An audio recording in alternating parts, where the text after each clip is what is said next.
ni igitaramo cyari kirimo ambasaderi wa Kenya mu Rwanda yitwa Janet Mwawasi Oben yakitabiriye ari kumwe n'abanyakenya. Hari hamwe abanyakenya benshi, nabonye audience yari y'abanyakenya cyane, buriya nabonye ari benshi hano kuko bari bafashe VIP, ubona ko bayishimuse nyine. Abanyarwanda bari bake cyane pe kujyanye na kino gitaramo. Nako abanyakenya nabonye ko umuziki nyine uhuza abantu, ubona ko bongera gutarama birakunda. Ambasaderi hari impamvu ebyiri abanyarwanda baye bake nturi bugende ntakavuzeho ako. Iya mbere nuko ugiye kubaza abanyarwanda Mviri The Storyteller na Bensur ntabwo ari abahanzi bazwi n'abanyarwanda cyane. Icyo cyo twaba tubeshyanye tubabeshye ko abantu babazi. Gusa icyakora muri Kenya n'abahanzi banini n'abastari, ku buryo nk'umunyakenya wari uri i Kigali utaraye yagiye muri iki gitaramo we n'ubari kubyicuza, urumva. Ariko abanyarwanda lokali usibye kuba ririnye sha nta kirimo. Hanyuma abandi bahanzi bitabiriye nabonye twabonanye harimo ubwo bakivumbi King bari bahari nabo, Kenike Shati yarahari. Byarangiye ugiye yose? Nagiyeyo, nari maze igihe ntajya mu gitaramo, nari nkeneye kujya kumva umusi wa Bensur n'abashemi bariya nabanje. Twava no tubwira ko wumva nta kirimo utazajya. Buriya ni impamvu isumbizi. Buriya havutse impamvu isumbizi. Oya, ahubwo buriya nari nkeneye kureba performance z'aba. Wari ukeneye kubanza guhamagarwa? Oya, nari nkeneye kujya kureba performance. Bakari impamvu y'ibanga. Hanyuma jerese ntore impamvu zawe bwitari ikibazo. Ntazi ne gona nari mfite, naje gusa kuri schedule nta bindi byinshi nari mfite. Jerese ntore ari gutegura igitaramo hari nawe Bruce the Fast yarahari, Bahari Ruth yarahari, ona enjoyinze cyane. Muri audience ntasesenguye yarimo abanyakenya cyane kuko urumva n'abahanzi babo kandi biragoye ko yavana akajya muri Kenya kumureba. Babona ko baririmbana indirimbo bajyana ijambo kurindi. Aba DJs bakozemo harimo DJ RY na DJ Biol na Junior, uwo byamunaniye cyane. Ninde nabonye ni witwa Nino? Nino wagize ute? Mu DJ? Oya, nta mu DJ mukobwa wa DJ. Umuhungu. Yitwa Junior. Ni Junior? Ni Caspin. Uriya yitwa Junior. Uriya mwabonye ufite amadede nka Caspin. Ntago ari wenge nabonye. Ninde? Kanze ndamukomeje ndamukureba. Oya pana Biol ndamuzi. Biol se sakora mu hariya. Arawaye uramuzi? Arawaye ndamuzi. Nabo ba DJ Musi yari Beritra. Kuri side ya Musingi Beritra nabonye ari umuhanga cyane, azi gusoma audience akavanga indimi, Icyongereza aragenda neza cyane, vocal nziza cyane. Yitwa ni Ino ni biki? Uyu ntago ari Ino. Sinzi izina rye. Ni inzobe cyane. Uyu ni Arawaye. Oya ntago ari we nkubajije. Niwe wonyine n'amafuta atandukanye. Oya ntago ari we. Ntago ari we. Arawaye we sinamwibeshyaho. Ntago ari bamwe. Ntabwo yeze DJ. Harabona wonje kucyoza ndanamuzi uyu nguyu. Harabona wonje gusetega ariko ntago ya DJ. Nahamubonye imbere yahageze. Ntago ya DJ? Ntago ya DJ. Nayanamubonye ajya gusa hari n'abandi anafite abafana benshi. Ntago Arawaye ariko Oya ntago Arawaye. Arawaye ni wadije umwanya munini cyane na Biol. Arawaye muri Universe baramwemera cyane. Kandi Arawaye kuva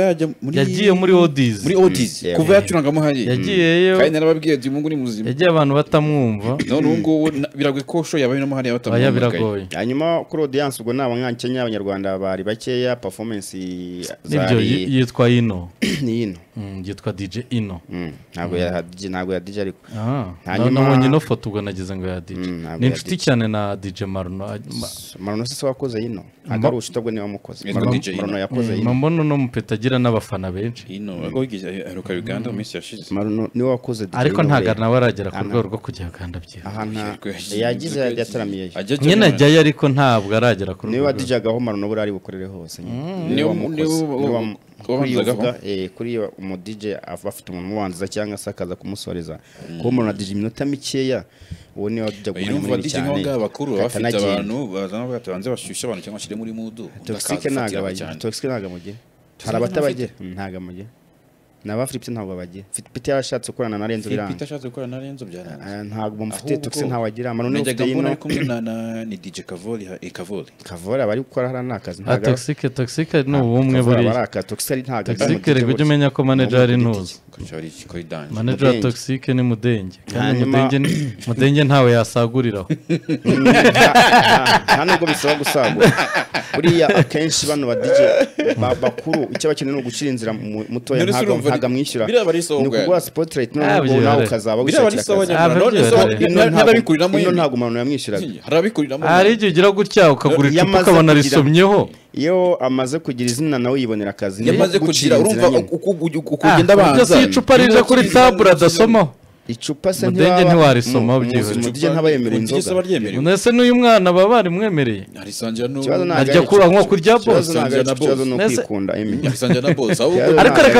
reka bibiri irakusobanura ko uzakunda mugenzi wawe nkuko wikunda none se bisobanura ko icyambere wari ukwikunda urabanza wikunda mugenzi wawe numara kwikunda rero utekereza ibya bagenzi bawe imyaka imaze muri myinshi Toxic we yari yamara kwikunda mureka banze yikunda tumbiyore wese nayo topic witwa Kid from Kigali ariko nazo bigenewe zimwe mu ndirimbo abantu batazi wonaga ko Dance performance ye wayibonye ute na Dance ntago yamuhaye umwanya ariko yakoze ibishoboka byose ubona ko abantu batari kujyana kubera ko buri audience yo mutajyana no yakoze ibishoboka byose ubona ko abantu batajyana ntago bajyanaga hari ukuntu umuntu we yivayo ndakuntu wari koroshye kozi yo bwawe hari ukuntu umuntu yivayo ariko ba performingira bakaba batagwa attention nge turi hano last time narabibabwiye Kids from Kigali inshuro ebyiri namubonye akeneye gukora kuri performance n'agace gato k'umunota nk'umwe n'igice nabonye muri performance ya ninjoro ari cyahindutse mu munota umwe n'igice aho nawubonye yaririmbyemo amasegonda nka 20 ubundi ni umujene mikoro abayifite ubona wagira ngo urabona baba tipe oya aba hyper bano babayobora amakorari muri kiliziya yarimo kudirija iminota aririmba ni iy'abadirija imyinshi ni iyi nk'ibintu bitatu navuga ko ariko ni koko nese performance ye wayishimye performance ye ukuntu imeze none yarafite n'umuhayipa sori gatoya nta guciye mu ijambo urebye Kids from Kigali umujene witurukiye USA wa mugani wa Venker niwe wabimbwiye urabona ko kwambara kabisa azi ikimubera araberwa Venker ibyo n'ubwa mbere nizeye Venker ariko reka mbyemere urumva umujene araberwa sibyo azi n'ibimube ako kazana umuhayipa ntiwite ku myambarire ye buriya Kids from kuko hari aho umuhayipa yendaga kumusapotinga muri video no yanabonye hari aho umuhayipa wabonaga ko agiye gushyiramo akaryo ko we wumvaga ashobora kuririmba bikagenda ubona ari no kujyana na audience mwako ka video gato nabonye ariko wamureba inyuma sasa uriya mutwaje mikoro cyangwa bararirimbana kuko umwe ni nka 50 cent umutwaza kayisuime abushyire oya hano hari ukuntu umusitari bari kuri stage hakazamuka umutekinisiye yagiye kumuhereza mikoro yayindi ya mbere itavuga neza wagira ngo nibyo ari kumukorera urebye performance ye nkurikije uko nayibonye akeneye gukora imiziki igera mu baturage ye urabona ni umuntu ufite inyota yo kurimba mu cyongereza cyane kandi yizera ko abantu audience yaha rero ntago yiteguye kuba yahita ibyimva ku kanya Ranoshe se ntabafite ko so umunyamahanga Ranoshe se azajya n'umuhanzi w'akabari koko ntago akora umuziki tagatinga akaba ndiwe niho najya ndirimbira nk'ibyo na mahirwe baba bahawe n'akazi yego ariko nikisaka bagomba kwicara akareba video cyangwa se akaganira n'abantu akareba ibyo yakora akeneye imiziki na time yo gufata time yo kuyamaza abantu bakamenya imiziki ye ibyo yarimbaga babonaga abantu batabyumva niyo muraho yayikoranye na The Dice Kid niwe bayikoranye n'ubundi nayo wabonaga Dance muri university amwitayeho cyane n'abantu bakibonaga bamujene niwe bayikoranye waromba akantu k'agakabutura no muri video ubona ko yanageze none uri kumuhyping no muri video ubona ko ari bitandukanye none se ko bari bagiye muri performance ahantu hamwe iyo banyura kwa nuza kwa kazungu ari mu biryo abantu zo kumva nyine Kids from Kigali ari kugira gutya akavuga ati mwe banyishyuye so muniga ni yamwita fatamo nka senkano ugende wite umuntu mukora n'indi bikaba hiti umuntu mwakoranye hiti yo mukwiye kumumenya ukwiye kumumenya ariko igitangaje si icyo ngicyo nuko yamamagaye bagiye gukorana muraho igitangaje nuko Kids from Kigali yagize amahirwe ko asubiramo indirimbo y'abandi iranafata kuko nibaza ko abajene baba bataboneri barayizi akunda umuziki ari amahirwe aza rimwe mu buzima byo gukora indirimbo ikaza ukamenyekana kuriya biba bisaba ibintu bibiri abahanzi bikora indirimbo gutyo gusa biba bisaba ibintu bibiri byonyine guhura n'abantu batakubeshya sibyo ntekereza ko nko muri crew yiwe ari abantu bamubwira ko arenze badashaka kumusobanurira ko performance y'iri puwa babandi nyine niba bafite wa mugani n'idolari ari busengerere bakizihirwa bagaceceka ibibazo bafite ariko nakubeshye nkurikije performance ngiye namubonanye ubwo ibaye hagati ubwo baye undi muntu iyi sinayibonye sinyibara performance nta kirimo na performance nta kirimo pe agomba kuyikoraho icya kabiri agomba gukora ku ndirimbo icya gatatu ajya ashimira abantu mu muhakazi nyine kuko ntagakwiye ntago ari akabaye hariya mu buryo ntagiye kubeshya ntago yakabaye ubundi ntabwo hari abandi bahanzi amahirwe abona mu buzima indi miziki bameze neza ariko buriya icyawe kiba ari icyawe yaga professional akagira ibyo akora agomba gukora kuri performance akora komisiyo y'abantu bumva akanayamamaza naho audience yo ntago yari yayibona witwa Shemilio nawe yakurikiyeho Shemi rero we ntawe urabona ko nyine ntago yari tayari ubwo buracyari bwa wundi se ntago urashira hafitemo harimo umusa ku myaka nk'iyi ku myaka nk'iyi ntago yibukaga ibyintarimo ntabonaga tatabyibuka ko navo ko ubusanzwe ntago ariko yaririmbaga umvaga ko aririmba akajwi katari usa nkaho yabyibagiyemo ukuntu nyine performance arako kamwe performances nta kirimo Shemire mufite comment ntamubeshye nawe ko maze kuri performance ze nk'eshatu cyangwa I think agomba gura na Debeni bakagana Shemi ntago ndi umubeshye Shemi bambwiye ko ari umuhanga mu ishuri ndiwe nawe kwisubira ku ishuri nkabanza nkarangiza kaminuza nkanakura ntago ndi buze kubeshya hano urumva narangiza wenda iby'amasomo mbishyize ku ruhande buryo urangije kaminuza iyo urangije amasomo yashyize pembeni uba umaze kuba mature enough mantaroma ko ntabwo ushobora kubona amahirwe yo kuririmba muri arena ngo yaterere inyoni nk'uko byagenze abantu barabizi uyu munsi ubone nk'aya ngaya n'abantu babe badawutinga ku byo wakoze ntashoye n'imwe arakoramo ngo abantu bavuga ati uriya mwana yatwemeje akeneye ariko reka mwereke ukiri kuri iyo ngingo hari shoye n'imwe kuva mwamumenya yari yaririmba wenda abantu bagasohoka bavuga ati shema kereka izo mu tubari njye sinjyayo maybe ko izo mu tubari zaranoshe na hehe zaranoshe kuba bakubita show hagati ariko nawe wayikora mubari uracicicisha mikorano wakarimba cyangwa ntago ariko byo kumbwira ngo ibitaramo bino binini nagenda abona amahirwe akeneye ibintu nk'ibitatu ushe tujya muri arena nababwiye ati hariya yarafite ubwoba bwinshi yubona ko byanze ntago ari ubwoba ntago ari ubwoba arega nushaka kwemera ko ari ubwoba Biringabo yaririmbaga ari umwana muto yo kuruta Shemi none se nanu yatangiye umuziki ari umwana urumva ntago ikibazo ari ubwana ntago ikibazo ari ubwana niba ataragize ubwoba ajya muri studio ngo recording ntagire ubwoba shootinga uyu munsi uramujyana uramuburanira umushinja ubwoba bwe Shema akeneye ikintu cya mbere akeneye abantu bamuba hafi bazi umuziki batamubeshya bamubwira bati rero ufite performance muri Kigali Universe we buri mu rugo ase buriya bararepeta uve wapi uve mu rugo ujya muri Universe wece muri VIP mwe ku soda cyangwa amazi ashyushye none ugende akamutegura nkuko ubona mu kibuga umutoza ategura abakinnyi none nyuma ya performance akaba ari bwo ajya gusoma uwo muvinyo nyine ariko urabona ko ni mutoya icupa rishobora kurusha imbaraga cyane then kariyeri yawe ugashiduka itagenze neza kandi wari ufite bright future wari ufite ahazaza heza cyane akeneye abo bantu bakamukurikirana cyane kuko ikigara arimo ni icy'abasinzi abo bantu rero ntabwo bitaye ko akora neza cyane ibintu abikora nabi cyane kandi hano ubwo ntekereza ko ni gake cyane hano mu Rwanda abantu bicara bakareba performance bakora review yayo hano mu Rwanda ni gake cyane ni bake nzi bakora izo review ariko abenshi biba birangeka bakabaye nyine nta nubwo buriya nanone tugira abantu tugendana batubwiza ko ati hano hantu byanze bikosore gutya na gutya nanone akeneye gukora kuri playlist yiwe nta urusibye Peace of Mind nta indirimbo zamuhire ngo zicengere mu Banyarwanda kandi arazifite pe ararecordinga arakunzwe bajuno bamuha amakorabo ntago bimuvuna arikundira Imana yamuciye gukundwa nawe ariko ntago indirimbo nyarwanda bazizi usibye Peace of Mind izindi bonaga batashana kubyumva nese Pondi baburetse tugende kuri point imwe cya gatatu kibiki uraza kukigarukaho Shemi aho yabereye wigeze ubona ari gukora nka media tuwamenyekanisha indirimbo ye Shemi byibuze buriya twicananye yatubwira ko mu cyumweru akora repetition kabiri ntago akora kuri voko ye ese ubwo umuntu uragira ngo akore iki nicyo ngiye kongera voko ye zumve ntanaririmbiye sha bumva ko ni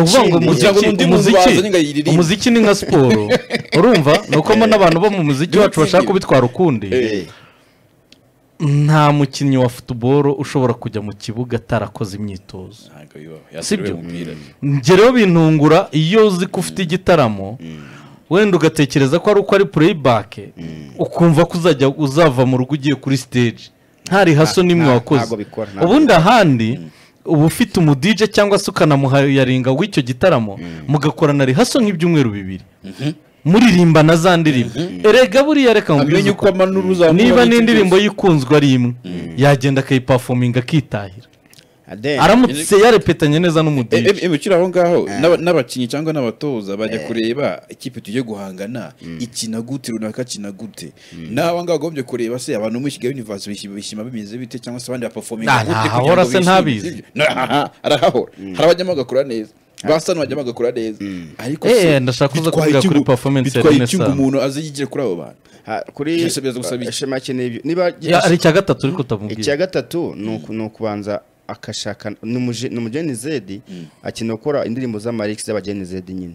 urabona ntago muri no misi biragoye kuvangura andika indirimbo z'imitomo bitwe guhita bifata urabona ko utuntu tw'abageni ari two turi gufata cyane kandi n'umugeni Zedi akeneye kuba yakora kuri icyo kintu nyine akarima indirimbo z'abantu be ariko agashyira imbaraga mu kwamaza ibintu byo cyane ariko birashoboka ko yadakora kariyeri nk'umuhanzi nanone umuhungu agira amahirwe izo nama ntizaba zimureba abaye ari ukubaho ari ibindi bintu azakora ateke y'umuziki ikindi kintu gishoboka nuko yazafata time akajya na DBN ari one on one none byose we none hakamubaza wese arabikora hoya hari ibyo nshaka kuvuga ibyo amuhaye iyo mpamba byamufasha yamubaza mu myaka 17 amaze mu muziki ni nk'impamba zamufashije kuba atari yagera stage ngakotore muri iyo myaka 17 aramubwira gukora kwijwi amubwire gusenga Yesu no kutanywa inzoga ibyo bintu rero bitatu asenga nje namugira inama yo kutazigera bimubwira ibyo bintu gusenga biri paso buri wese afite uko asenga buri imana ni dushoboza byose nyine buri wese afite uko asenga reka buriya buri wese afite uko aganira n'Imana ye ngiye uje kumnyumvisha ukuntu impamvu niko kubwira ibyemi umuntu uri gusenga muri backstage agiye ku rubyiniro atandukanye n'umuntu uri gushyiramo kirahuri gikonje agiye ku rubyiniro biratandukanye cyane biterwa n'icyo keneye nje nshobora kuba mfite performance muri arena nkava mu rugo nakubise amasaha 5 y'amasengesho yanjye naganiriye n'Imana nagera muri arena nkisanzura nkakorana rihaso n'umudije cyangwa ababyinnyi nkanamanura ivumbi icyo gihe naguzanjajinga ngo sinasenze backstage ko nari navuye mu rugo napaki gusenga wese afite uko abikora yaje kuri stage cyangwa se mbere impamvu nari mvuze gufata time akajyogana na DBN nuko nzi ko DBN ari umuhanzi hano mu Rwanda udashidikanywa mu byo yakoze mu myaka maze no gukundwa kandi ntekeza ko kumwigiraho byamufasha kuko aka kanya ku myaka ye abonye stage ebyiri ari nabiranze iriya nayo nta kirimo ntabwo nzi nimba hari abandi bantu bazakomeza kumuha ayo mahirwe no kumwizera bazayamo kubera ko buriya nakubwiye ko biterwa naho uvuka muri universe haba hari abakire haba hari byose always abari kuri wowe kuri stage bivuze ngo biragoye ko umuntu mwabagayininga ku mafaranga ukamuca amafaranga y'agaciro ufite nubwo wagwakaza aravuga ati ngwino imbe ndaguhaye ibyo bintu biratandukanye cyane ko umuntu yavuga ngo ngwino uririmbe ngushe kuri na yapo ndaguhaya no kuba we yaguhamagara ati harya ugeze kurangaho ukagira price yawe ya performance zawe urwo rwego ashaka kuruhamamo yaruhamamo ariko ashaka gukoraho mu myaka 3 yaba umuhanzi munini cyane u Rwanda rufite ukuntu umuhanga cyane ari mu biganza byiza ya introducingwe neza cyane ntekereza ko yigiye kuri mubyara we Ben byamwubakira kariyeri kubera ko bari kugenda nabo ntacyo bamufasha na kimwe ahubwo bari kumukura mu mwobo ntabwo yamwangira ko mama nasashaka kuba atari umuhanzi utagetinza umuziki ahubwo nicyo gishoboka none ni indi mpamvu ni ibihe bindi se ubu umwana nka urangije high school aka kanya yaba ari kubona akazi nka kara ka Universe k'ibihumbi 500 arahari uwamwigisha warayahembwa ashaka kuba ari confused atazi icyo ashaka. That's why nahuye kwicarana na The Ben bakaganira wano nibona ko mazi myaka 15 17 yawe wabigenje ute nanjye nkora iki. Ben no umuntu uzi showbiz cyane ni gukina showbiz pe abaye bimuhaye pe nese umva yabimwangira urumva yabimwangira ya umuhanzi mwiza ko n'umuhanzi ufite amahirwe gukora n'abahanzi banini ufite Juna muhaye korabo niba Ben akavuga ati uyu n'umwana wanjye n'iki byose akamuba Bulldog na Ice Kevin wamuhaye korabo amuhereza ibyo afite byose aba n'abanzi banini mu Rwanda abanye icyo kintu cyo kumenya uko Ben nyine atwara showbiz ubu ngubu ntabwo twamuzi nahemi waruvuze ko cyo kuvuga ngo ntabwo ndishobora ko ari ibyo ashaka gukora ntabwo ari uwo muryango wa miliyoneri cyangwa miliyarderi ku buryo bazamushingira uruganda mbona hari abahanzi basetingiye ubuzima ahubwo we none se buriya ari kumwe n'abantu bashaka kumubakamo reka nkwereke ikibazo reka nkwereke ikintu cyoroheje Shemisi ntiyakoranye indirimbo ya na Bulldog na Ice Kevin navuga ko ntabwo yabaye nini cyane ariko iraho ku buryo abishoboye ahantu Bulldog yagiye guperforminga ntacyo byamutwara gusimbukirayo bakaba bakoranaho agace gato akamwintroducing wari wabona Shemari wamubona mu ubwo bushake nese arabizi nese ari nesano ntiyari kuba yiryamiye nesano kuki yaje muhari yari kwiryamira rero ibyo nibyo wakaba utekereza nuvuga ngo nge arigenda aba artiste bacu rimwe na rimwe nkanatekereza mvuga niko aba bajene harimo bamwe bamaze kubona ko umuziki ari business harimo nabandi bashobora kuba bari confused avuga ati ibi bintu reka mbikore kera hari ibintu byabagaho byo gukora umuziki kugira ngo wirire abana cyangwa uhite muri quartier bavuge ngo dore kanaka urumva ntekereza ko ubu nta muntu wakabaye gukora umuziki kuri iyo target ntekereza ko wakabaye gukora umuziki uzi impamvu se numva yahindutse kera indirimbo yakoraga 50-30 uyu munsi Element ageze kuri miliyoni ntago ahantu investinga miliyoni kandi uzakenera indirimbo byibuze 3 cyangwa 4 mu mwaka ubwo ni miliyoni 4 simbaze video ayo mafaranga washingamo akabutike rega muri quartier none iyo understanding arayifite yakabaye yigira niyo mpamvu ngiye namuhaye busiyimwe yindi yo kuvuga ngo wenda ashobora kuba kiri muto ataragira understanding y'ubuzima rusange akinira abamuganda yagira gutya akabanza agafokasinga ku masomo yarangiza nka kaminuza amaze kugira maturité akongera akaza mu muziki ko impano ntisaza ariko agumye muri uyu mujyi akagumana n'abo bari kumwe akagumya gukora gutya akora usibye nawe nta nubwo ari we wenyine dahiri mvuga ubwo ndavuga aba artiste bose muri rusange igihe cyose umwanya wawe w'ubuzima utawuha ubuhanzi kandi ubuhanzi ntabwo ari studio gusa ubuhanzi harimo siporo ugomba gukora siporo kugira igihe hagifunguke ugomba gukora repetition z'uburyo bwose ababyinnyi ukorana n'aba DJ waba ufite umuhayipa mugakorana mari hasozi waba ufite bande mukarepetana urumva ukeneye gukora mari hasozi ku buryo byibuze icyumweru cyawe kiba kiri busy nkuko Venker abyuka abizi neza ko kuva kwa mbere kugeza ku cyumweru azaza hano muri radari nawe ukabuzi ko buri munsi hari akantu ukoze ku buhanzi bwawe icyo kizagufasha kwita ku buhanzi bwawe wisanga utisanze mu biyobyabwenge kuko nta mwanya ubibonera wisanga utisanze mu mayoga y'umurengera kubera ko ntabwo uri bunywa inzoga nyinshi kandi ubizi ko saa kumufitanye repetition na band cyangwa ujye muri gym mu gitondo ufite gym n'urugero dufate nk'umuhanzi wenda reka dufate nka Bruce Melody wari gwije sibyo Bruce Melody ni umuhanzi ufite ubushobozi bwo kuba afite bande afite umu DJ we afite wenda nk'agakuru k'ababyinnyi babyinana afite n'umuhype nuvuga ngo Bruce Melody abishatse atagiye muri studio ku munsi yakora repetition ebyiri buri munsi akongeraho hariyo kubyina ni ya band akongeraho session z'ama studio uwo muhanzi uzamukuraho mu buzima busanzwe ko azajya bari busy yibereye mu bindi bintu ariko nabura uwo mwanya azagererwa aryamye urumva ntabwo yitekerezaho ama message aba popinga kuri WhatsApp ubwo ndavuga bataraba na married usanga aguye mu bishuko by'abakobwa bamubwira ngo bahure urumva ejo mu gitondo abe yatenda itateganyijwe cyangwa itateguwe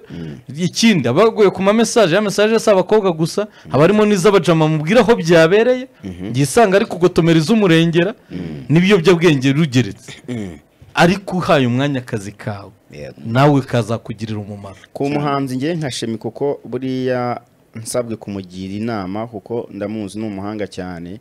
ntabwo yavuga singa kuzindi kariyeri umuziki yamutunga cyane kuko yamaze kubibona afite indirimbo 5 afite final kumwe na Juno Kizigenza akagira one time ari wenyine akagira peace of mind yamuciriye inzira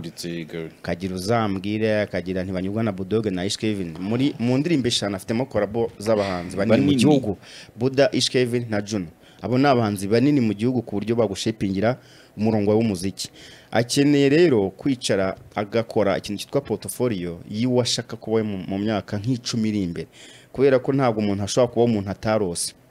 kuko peace makeup undi mu myaka 10 ubona ashaka kurota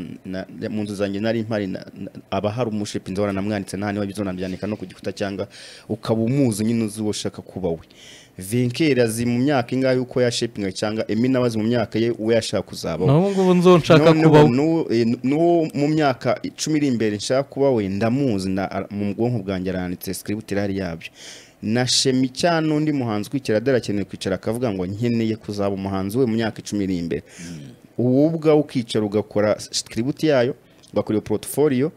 wanashaka ukanabyandika ariko ikizima nuko byandika ubundi umutwe nta nuko wangura byandika runaka ngo bibike si ngombwa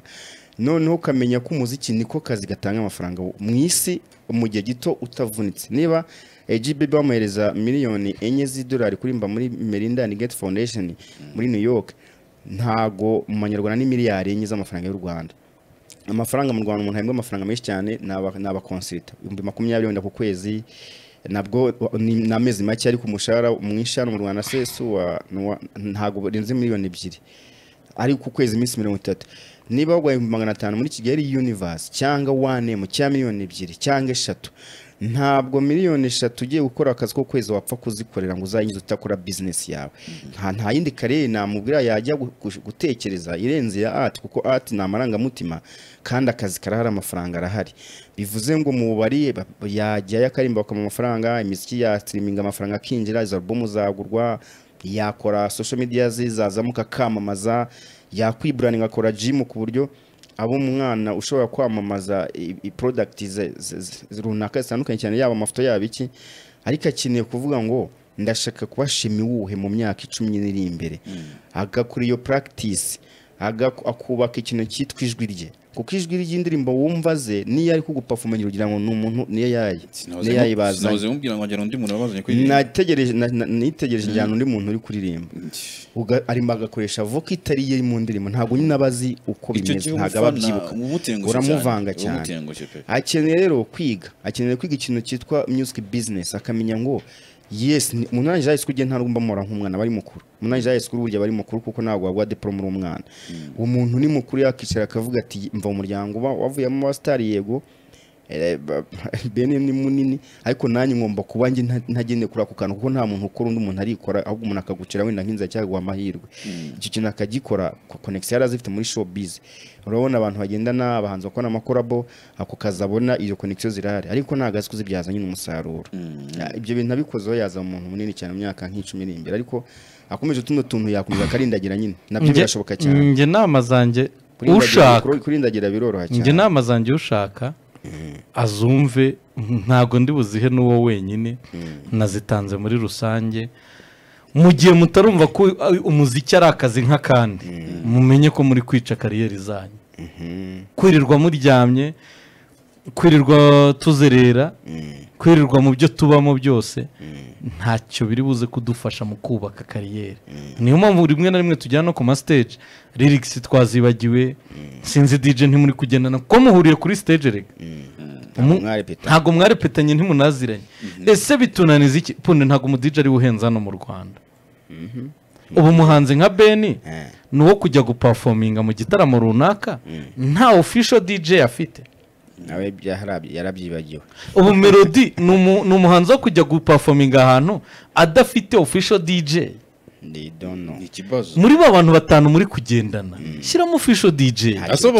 wenda tubare ko bande bigoranye kuko wa mu DJ murarepetana indirimbo murazisubiranamo ugire bimwe ukuramo ugire ibyo ugire utwo wongeramo komusa uze gutanga performance nziza rimwe na rimwe n'abantu bibatangira kwibaza niba ari playback wanakoze ikindi kuri DJ burani nawe umenya indirimbo zawe zigezweho cyane mu gihe bitewe nuko wagenda ababizi niko kazi aba DJ niwe umuntu ushobora gufata indirimbo akashaka no kuediting akagira ibindi binashyiramo ku byo bifata umufana bigamushyira ku rundi rwego mani utakora ni nawe ushobora kugukorera playlist ijyanye n'ahantu kuko ni umuntu usohoka mu tubari twinshi ahantu henshi ibitaramo byinshi babizi nka Melody cyangwa Beni ushobora ngiye kubakora playlist bazikoresha buri muntu mu bugagarara ariko washobora gukora playlist yahisemo abantu bakamureba nk'uri wa televiziyo kandi afite playlist yakoma guhera atanye kugeza asoje ubuzima bugagarara none se abadije bo ni ngombwa cyane kuko niwaza umuziki ubuzima bwa buri munsi ino stage muri n'uburyo yikozemo ubonye ko niyo umuntu akoze stage nziza no mugabo w'igitaramo twavuga man of the match ubwo rero ibintu byo kabitegura neza mani ubwo ntacyo ntababwiye ko muri timu zawe muri timu yawe niba uri umuhanzi witwa Kukaze ukwiye kuba niba utari uri hanze yiwawe cyangwa ahantu hari wizeye ko utekanye ukwiye kuba ufite ushinzwe umutekano wawe nta nubwo buriya ari umutekano byo kurwana ko ntabwo usibye nka insida yabereye Rubavu iki gihugu kirimo umutekano uhagije ku buryo umuntu muba muri kumwe buriya ushinzwe umutekano wo kurwana gusa urumva iriya yari kwirinda wa muntu ni wa muntu wowe ugiye nko hanze usohotse uri busige ku meza ukaba wizeye ko ameza yawe arinzwe ni wa muntu uri buze ni ijisho ryawe niba muri kumwe uri buhereze telefone akaba yigufashije aho kujya ngo bayikwire uri butume ikintu runaka uri bubwire utimwirira umuseriveri uri bumuha amafaranga akajya kwishyura bili ntiwirirwe uhagaze kuri kontwari urumva uwo ni uw'ingenzi ukwiye kuba uri kumwe nawe wagiye mu gitaramo cyangwa wasohotse uwa kabiri niba ugiye gupafominga ni umudije uramukeneye ubyangu ubyemera noneho byaba ari amahire akaba ari umudije ufite tara ya hyping ushobora no kugwa hyping do kuri stage niba ubibona ufata nka Davido umudije we apafominga no kurusha Davido wayira stasonye atara reka ngo urugero rw'umujene abanajye witira mu cyaro se jundo za reka ngo urugero rw'umujene je sinari muzino mari niyo kubitsa abantu bavuga ati uyu mujene niyo nsatu kuba namuvuga uno udija muri Genesis Comedy Prati Wanyama Prati Wanyama ntago nje ntago nziranye nawe cyane nta na nimero y'ingira nta nimero ariko uriya mujene namubonyemo potential fata uriya mujene ari inyuma ya Bruce Melody yego Nyama ni n'umuye musimwana niye muserega nyine fata uriya mujene ari inyuma ya Bruce Melody ari kumucurangira anamuhyping ndenda kumenyeshe ko mwakumva Bruce Melody indi myaka ingahe kuri stage yahindutse urumva ariko hari n'abandi benshi nuko ari uriya twe turi kuvuga hari n'abandi benshi babishobora MC Tino yahayipinze The Ben kandi Tino afite skills kuri DJing Tino Ben yafata Tino akamubwira ati cara hano n'ubundi bibazo ufite ndabizi urajya ukora kuri radio ubundi ube official DJ wanjye tujye dukora na repetition naho unajya unahypinga mu bitaramo byanjye amuhembikiza ntago yabura cyamuhemba Ben Angel Mutoni mubwire se andebere wendi akorebere iki kandi ashireho ngo yafite yose arebe album ahigeze bayumva hanyuma album sugu Shemi witwa Angel Mutoni wageze ara performing agebwa rugambira mwonya performing kuva nabo bwa rugambira mwonya performing ariko nawe case nk'izabandi nawe ariko uyu mukobwa niba afite n'ibindi bintu akora hip hop yagerageza akarimba abasha kuririmba buriya kuko nabirebye mbona agenda karanyishe namaze imyaka 10 mu muziki buriya muri nje mwiza ni wa cyera cyane buriya muri kariyeri rero ukora imyaka 10 burya bihaje kwereka ko ibintu urimo bizagutunga cyangwa bitazagutunga 10 years birabaye venkeri nabikubwiye ujya ndakubeshya n'ubu munyamakuru imyaka 10 ukaba utarenze ubwo nyine uzabaho muri umuntu usanzwe kabisa kuko imyaka 10 ni kwereka ni decade imyaka 10 iraje ko waba umuntu urenze mu byukora cyangwa ukabireka rero hip hop ye nabonye kuko nta n'umukobwa w'umunyarwanda hano nzi hip hop yakijije n'abayangrese n'imiryango byagiye basunika udapasa duvanyima gahinda gakabije nta wundi nzi wabaye success uketse abaraperi ba Riderman abagabo nibo byagiye bihira kubera gusunika no gukurura ariko ku mukobwa biragoye cyane rero nabonye performance ye indirimbo ntago ntibanazi aho biva naho bijya kandi ntako atagize yamagaye ushaka bakurana ikanguruke ubona ko ari agashyuhe kaje ko bushara ubona ahantu ageze ubona ko bishyuha ubona ko abantu bageze attention bushari niwe utazi indirimbo wahaguruka kuko bushari we n'umuperformer mwiza mu bo twagize kuri Angel rero ntekereza ko akeneye kureba akavuga ati iyi hip hop nimba ariyo nkuri ntunze nakomeze ariko dance ntabwo yari yamwumva cyane cyakuze abantu bumva umuziki w'abahanga bakunda imiziki ariko ntabwo rero dufite hano benshi bora kenshi hano abantu dufite basamara imiziki banatuma akazi kaboneka nabo mvino muziki nyitavunanye cyane ubona ko dance Angel Mutoni ari nka Kenya yaba ari umukobwa urenze nyine kabisa yaba ari mu banini cyane babayo bakaba nibo bari he abakobwa bo muri Kenya babikoze ko bahari uba bikoze akaba nini bandi nine ntago byakunda numva mba nanze kuvuga kwahuranya eze wakwahuranya ni cyane nizumvanga banyishe kuzimiza intekerezo wazimiza yakicara nkuko Melody yabwiye Misagame tiririmba karirimba bigakunda akabwira Krisizi ririmba karirimba bigakunda bari ko baraperi baheze hasi ariko bameze neza cyane none uyu mukobwa afite connection zirenze uyu mukobwa yakora gakondo uyu mukobwa yakora narrations uyu mukobwa yaririmba ariko urabona ko ikintu cyitwa umuziki ntago abantu babonaga ko nta kirimo ubona ko nta kirimo hariya kandi ubona ko afite connection za hatari izi connection rero hari igihe buri wibeshya ko uzazihorana ariko bikagera akagozi kagacika mu by'ukuri ntago ari byo sindenze imbere y'abambasaderi bari abana ntacyo bazazo bambwira abari ku mahiti se wabambwira iki hanyuma avuye wagiyeho Mviri de Storyteller akora performance abanyakenya barishima cyane no muhanga cyane n'abanyakenya abanyarwanda ndaga ntacyo babwiye Basajya kuri bar. Bahari icyo kunywa cyagusanga gahori. Ari abaseriveri baba bihuta cyane. Abakobwa baba kunyuraho n'abahungu bameze nk'abari kwikosa. Ntago haguruka. Ari mucaka. Niyo wagira gutya abari inyuma yawe. Ntago haguruka. Aho kirakubwira ngo ntagacuci ni tukakuzanira ibintu cyane. Aba Mviri imbere VIP arimo abanyakenya cyane babyinaga baramusanga bakora ikiziga ubona ko bandatse imiziki yabo.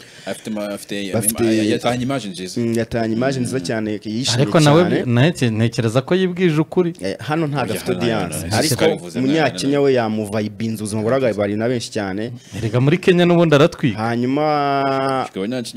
Bensoul nawe niwe wasoje nk'umuhanzi munini Bensoul yanagiza nacuranga piano n'umu instrumentaliste w'umuhanga urazi gitari yazi piano ntabyo matazi ura by'umuziki ariko imiziki abona ko abantu bayizi hano yasoreje kuri Extra Pressure abona ko abantu ubuzima burahagutse Magarine Sano kwa ndirimbo barayakira neza Sano yambaye neza cyane ubona ko amaze kumenya ikintu cyitwa shape kwambara none na stage kwitwarwa ari neza Sano nakicyabura ni kipe yamushora mu giceri akaguka naho ubundi byose arabyujuje ari nesa performance uko imiziki myiza icyabura ni ikipe yamukorano n'akarenga hariya kuko ubona ko asa nka ari stack naho ahantu hamwe ariko ubundi ari nesano niwe Erasta wacu urebye mu Rwanda ari nesano ndamuvuga ibintu bibiri byonyine 70% y'ibyo umuhanzi yakabaye akora yarabikoze cyarabikora yego gusa akeneye gukora 30% kugira ngo nawe abe nyine bone ko ari nesano ni yihe nari nesano kugeza ubu avuga ko nta time hari mufasha ariko yananiwe no gusetingiye yego kuko ari nesano kugeza uyu munsi ntiyabura umu DJ bicara bakavugana akamubwira ati rero nge nta mafaranga mfite yo kuguhemba ariko igihe mfite performance niwe muntu twajya dukorana ukaba official DJ wanjye wenda nanjye nkakubonera makeyi kandi ari nesano ntago ari umuhanzi ubura akazi kenshi ku buryo yajya abura akazi ari nesano agira utuzi burya twinshi cyane agira akazi kenshi cyane amagigs menshi ntiyabura ubwo ndavuga ubwo ni kuri kote y'umu DJ buriya ntiyabura n'umuntu ushinzwe promotion y'ibintu bye bakorana akagenda akareba umuntu akamubwira ati we punditi ugiye kumfasha promotion nta mafaranga mfite ariko igihe yabonetse nanjye nkigaragaza bakareba ikizava urumva Kizava. bakareba iki kuko kugeza aka kanya nta mafaranga afite pe niko bacyita si byo se ntabwo twabeshyana niko babyita nta mafaranga afite yo guhemba umuntu ngo bakoranye ariko ashobora gukoresha ubwo buryo bigashoboka urumva icya gatatu mbona ari nesana akeneye ni ugukira ibikomere afite Iki. kwikuramo ko akantu gato kafayirinze kamubera inzitizi mu rugendo rwe rw'iteka ryose imitima iyo y'abakobwa yoroshe ugiye kureba ugasanga Mwaramubabaje. nk'ibiriya bintu by'amarebo bya Nigeria imitima iba yoroshe ni ibintu usanga ko byamukomerekeje cyane kugeza ubu Yego. sibyo arabikira tujye bikomere none reka mu buzima reka nkubwize ukuri ni ukubimenya ko bifite mu buzima bw'umunyarwanda arabizi none ko arabizi ko abifite mu buzima by'umwihariko Iyo ni bw'umunyarwanda intangiriro. twagize amahirwe ahari yuko tugira imitima ikomeye nk'abanyarwanda kwakira ibintu ntabwo bijya bitugora niba ari uko wenda twanabonye ibindi byinshi bibi birenze ibindi ariko kwakira ibintu ntabwo ari ibintu bijya bitugora twagize amahirwe ko tugira imitima ikomeye mba mbibona mu banyarwanda so icyo bisaba ni kimwe ni ukuvuga ngo nari ngiye gusinya iyi kontara biranze urumva cyangwa se no kontara iramboshye cyangwa ntacyo nkuyemo forget yongera utangire kuko si wowe wa mbere si nawe wa nyuma n'abanyamerika bararira kubera amakontara n'abanyanijena n'abandi bazarira ugiye kureba ntabwo ari wowe wa mbere n'uwa nyuma ariko nibikuboha birakwicira kariyeri bitume n'ibyo washoboraga kwigezaho bikugora ntabwo ari icyo cyonyine nuko ari cyo kiri risenti hari n'isano buriya yabayeho igihe kinini hari akayensida we tubiziranyeho kuko atangira umuziki nta ukuntu Meddy itamwumvisha namwakaga ibidudu oya ntabimusabye ahubwo Yarabivuze simbizi nawe. ntabwo njye ntabyo nzi ibyo ntabyo nzi icyo nzi ahubwo ni iki ngiki yabivuzeho icyo nzi ni uko hari abo yaporocingaga agitangira ntibamuhe ya kwa kuboko kwakira ibyo n'abahanzi benshi mbibabwiza ukuri bagitangira nimuze kwibeshya ko Meddy ibafitiye impuhwe kuko Meddy iri mu bucuruzi kandi niba iri gucuruza either niba ari imiziki baracuranga iyo babona iri bubacururize niba ari ibiganiro barakoresha ibiganiro uwo babona uri burebwe Gitafu oya pana Gitafu barakoresha baburitse kumvanga niyo mpamvu uzajya ku Superman sinabonye asaba imbabazi bazimuhaye ntazo simbizi ibyo uzajya mukoresha Gitafu urumva bazajya oyi nabyo ndakubwira aho byaturutse n'ibyo urumva ubundi ni umumama buriya Meddy uzabireba ibirarikiye bene avuze ngo agiye gutanga ikiganiro bose birukankirayo Bruce Melody abivuze bose baba ariyo tayari Knowless abigize ari nesano ubu ngubu ntekereza ko ashatse interview ntaho yayibura amaze kubaka urwego ariko umuhanzi ukiri mushyashya ku ndirimbo yawe ya mbere ya kabiri ya gatatu utagize imana yena ngo buri guca ibintu muri iyo minsi biragoye ko Meddy iri bugufungurira imiryango ukwiye kwakira kwihanga nuko Meddy ya 2025 cyangwa 2020 itandukanye n'iya 2005 na 6 ubu Meddy y'uyu munsi n'ubucuruzi yego ni ikigo cy'ubucuruzi gisora gufasha umuhanzi ni akantu gato nabwo ubundi ahandi ibyo ngibyo bikorwa ari ubushake bwa Media House cyangwa umunyamakuru ariko ntabwo we punditi uri buze gutakaza interview wenda ya King James ngo uze gufata interview yawe mutangiye umuziki ejo na boss numara iminsi biruta uzana interview zabaye mi gusa ashaka kukubaza atari ko ubundi ibi nibyo ukora gusa ukora interview zitagira audience kuri radio memo na radio radio buri hari interview ushobora gushyiramo umuntu ugatuma umuntu ahindura urushinge akajya handi ashobora kuba ari bwumva ya King James ari bwumva ya Riderman ari bwumva ntabwo ya Bishop ari interview abantu bari bwumve ngo bakunde bisobanuye ko ntabwo mvuze ko batakabaye bayikina nabyo birashoboka ariko byibuze igihe bitanakubayeho gerageza no kumva umunyamakuru ko ari muri business ahubwo we mu prove wrong kora cyane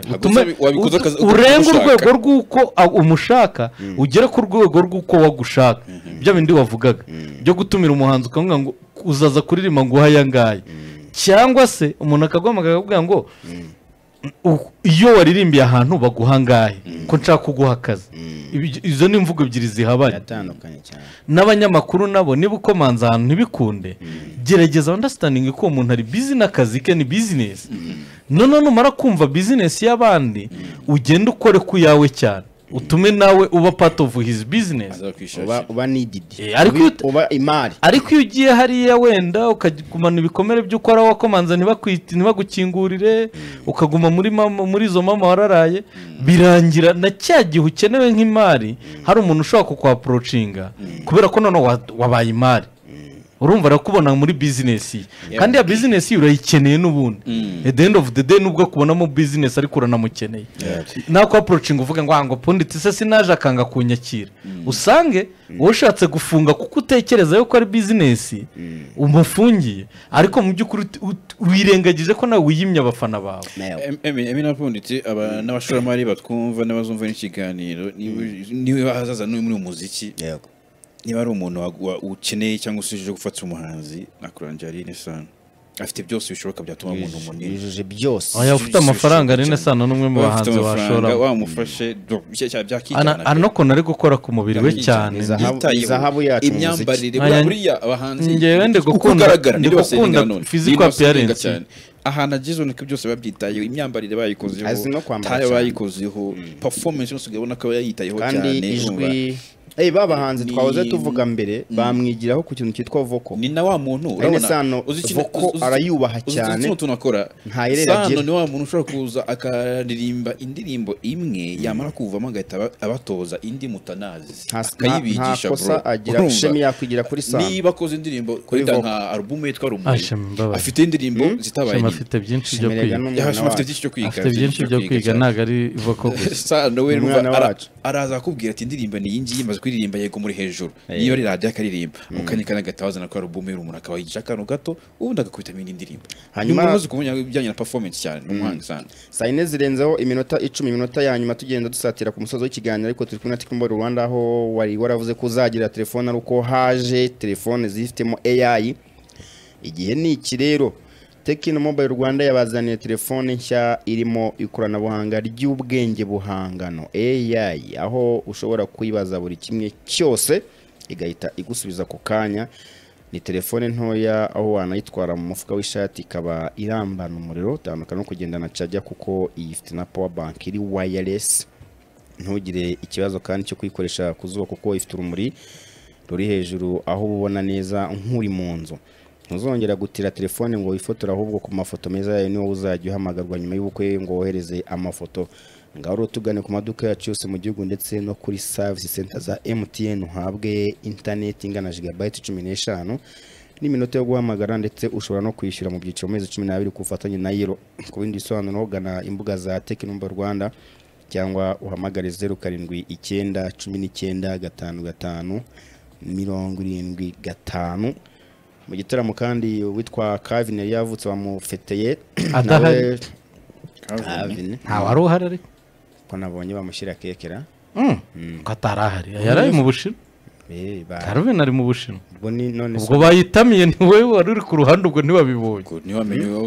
ntiwamenye uko byagenze. Kavin ari mu Bushinwa ntabwo njya ndya keke ngiye bura mu buzima bwanjye. Sinakubwiye Kavin ashobora kuba ntabwo yari ahari. Yagize